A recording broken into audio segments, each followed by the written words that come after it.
What is up, everybody? Today I'm going to be bringing a little bit of a different review or showcase. Since I don't have anything new to unbox or to show off, I figured why not go through my collection and kind of give my thoughts on what I have. And I started to look around and I figured this set of Godzilla figures I have would actually be a nice starter. And we can quickly go over just the sculpts, the accessories or gimmicks, and just give a rating on them, since I do have quite a few to go through. So let me know what you guys think, if this is something you would like to see going forward in the future. I have plenty to go through and I would love to be able to give my input and my own little score on these guys and then see where we end up at the end. And what I had in mind was doing reviews of the X Plus Deforeal series. So the Deforeal line is kind of a funny line, you know. We have the X Plus logo on it, so they are X Plus figures, but obviously they come much smaller and in sort of weirder proportions. Initially I thought of them sort of like Godzilla pop figures, you know. They weren't too big, they weren't too expensive at the time. They still kind of had that resemblance to Godzilla and the suits, and you're also getting the quality of really good sculpts that you would get normally from X Plus. But for somebody who was starting out collecting, it didn't have too many funds to kind of pick up the 30 centimeter or even the gigantic versions.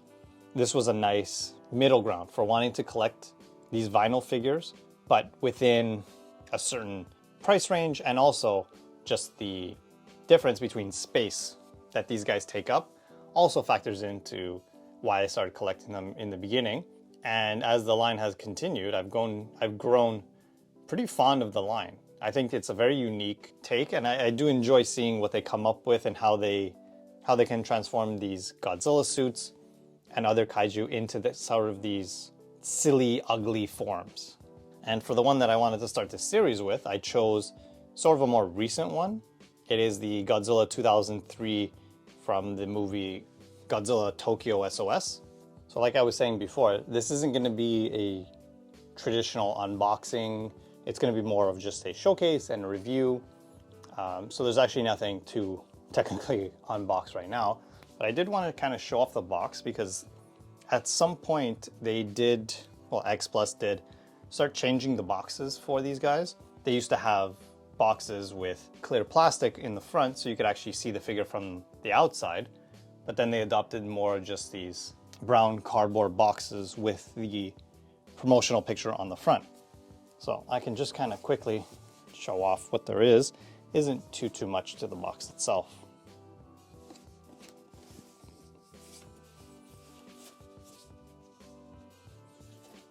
And of course, this is going to be a RIC exclusive, so we have the sticker to show that. So we can just jump into the figure right away. We have to zoom in a bit. There we go, that's better. So we can kind of just get a quick look around. I don't even know if it's technically necessary to do some real close-up shots since he is pretty small and we're already close as is, but we can get some quick little close-ups later to just appreciate the sculpt itself. And overall, I think this one looks great. I wasn't the biggest fan of the Millennium and Godzilla vs. Mechagodzilla suit, though this suit is in reference to that. Just the modifications that they did on it, I do like it a bit more. So this would be the 2002 and the 2003. And what differentiates the 2003 would obviously be the little scar that he has on his chest. That at the end of the 2002 movie, he took a hit from Kiryu's Absolute Zero cannon straight to the chest. And at the end of the movie, you see that he has basically a giant gaping hole in his chest. And when Godzilla comes back in Tokyo SOS, he is healed up, but still carrying this scar, which I always thought was interesting. since as long as we've known, Godzilla always had very good regeneration powers, but never to the point where it left scars. It was almost like complete regeneration. And at this point, the 2003 was the only one to really show, to my knowledge, any signs of previous damage, which I always thought was an interesting take. And it does give the 2003 Godzilla a bit more of a attitude, I guess you could say. And of course, the overall paint job is very, very good on this figure. I really like the blues and the grays, and you can obviously see that his eyes are very well done, teeth very well done. And just the coloration is very consistent on this guy. I haven't had any issues with, honestly, any of the Deforeals that I have. And that's also another reason why I really like the line, is their consistency in terms of the sculpts and the paint applications, always, to me, top notch. And of course, it wouldn't be X Plus without a RIC exclusive. And this one is a different one because it doesn't have any kind of light up gimmick that we would usually get from other Godzilla figures. So his dorsal plates are not any bit translucent to allow. He doesn't have any LEDs anywhere. He comes with a little addition.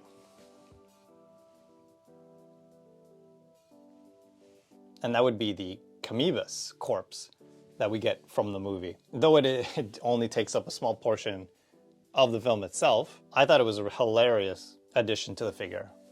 Of course, you could have added the light up dorsal plates, but we have a few already that do something similar. So this was an interesting choice to add as a extra figure, I guess.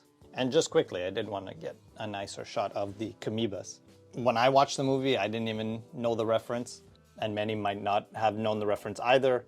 Kamibas was a kaiju that was in a 1970 movie called Space Amoeba, and I haven't seen the movie, so I don't know much about this guy, only that he showed up in Tokyo SOS and basically got clawed in the throat and ended up washed up on shore, basically to set up the movie that Godzilla was still alive and that he was not very happy. Now that we've seen the sculpt and the paint applications and his little extra friend, I figured we would do some little close-ups to really appreciate the paint and sculpt, and then we can go into my closing thoughts and be the first to rate in this series that I'm hoping to continue, where I go through my Deforeal collection and kind of give them a point scale and see where we end up at the end. All right, so we'll be back.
And I think that'll just about wrap up episode 1 of this little mini-series. I don't want to make them too long. Again, they're not really new unboxings. They're just kind of showcases of old stuff and really going back, appreciating them, and giving them a score based on my opinions. And honestly, for episode 1, for the Godzilla 2003, I would say it's a pretty solid, at least an 8 or an 8.5. I think sculpt is great, and it really captures the 2003 menacing look that he has. Everything's painted perfectly. We have his scar, we have his jagged spikes, and though we don't get a light up feature, we do get a cool little addition of the Kamiba, which is a nice little unique addition. So I think choosing this one was a pretty solid start. Again, let me know what you guys think, if this is a series I should continue, and if you guys enjoy, let me know as well. So I'll catch you on the next one. Take care.